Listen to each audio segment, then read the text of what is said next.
Hello, today's video is on bond energy calculations.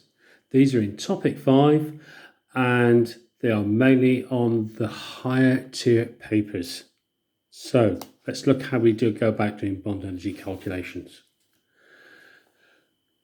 The various simple rules. The first one is, so you know exactly what you're doing, you need to write the bonds of each of the reactants and the products.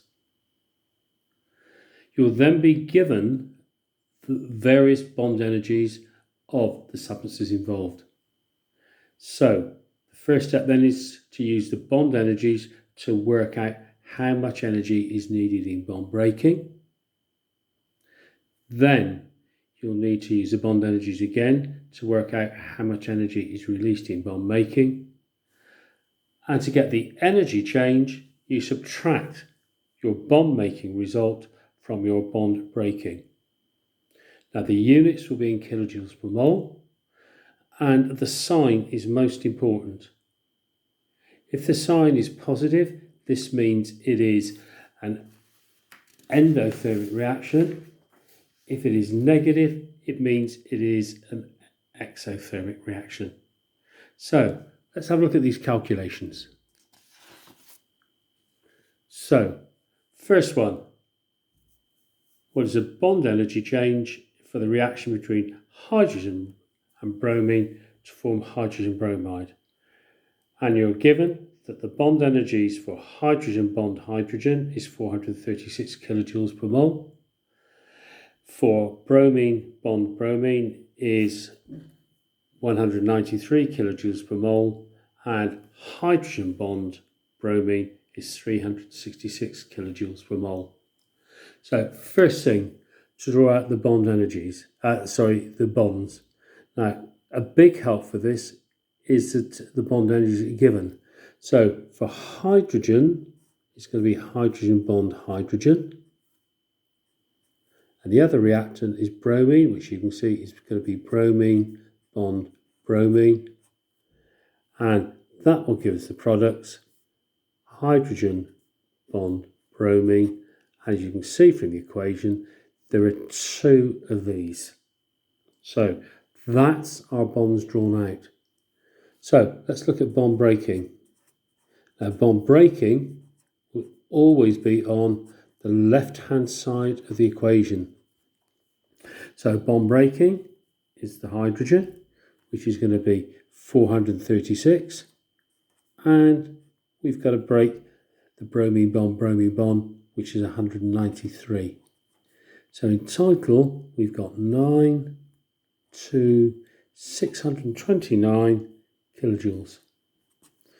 Now, we now have to do bond making. So in terms of bond making, we've only got one type of bond to make, and that's a hydrogen bond bromine, which is 366, but we've got two of them. So 2 times 366 comes to 732 kilojoules. Now, the energy change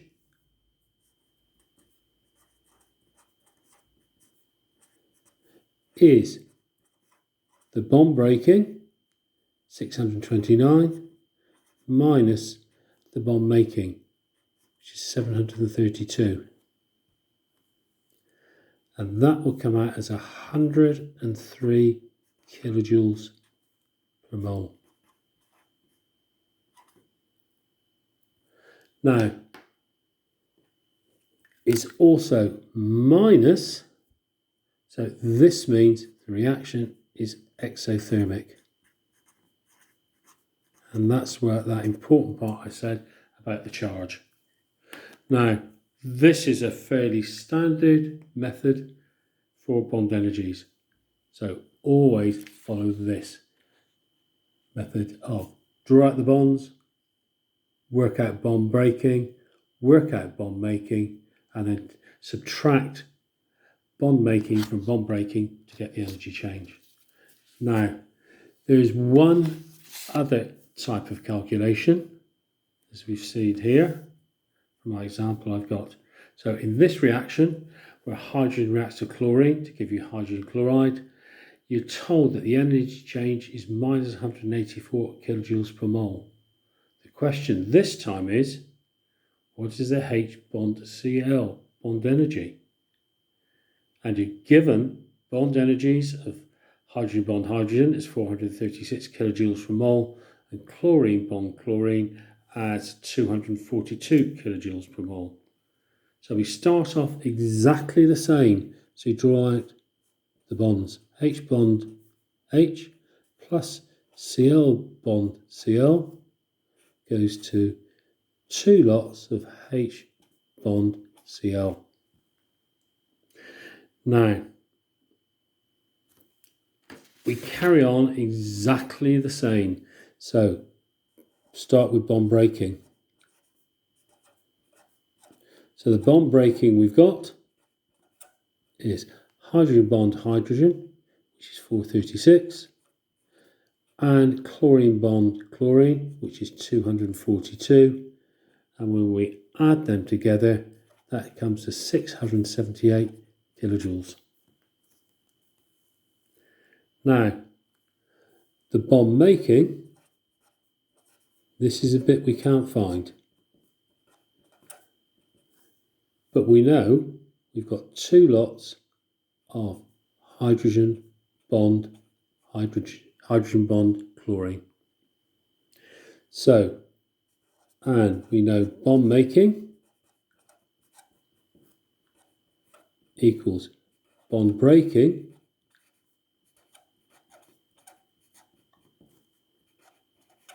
minus the energy change.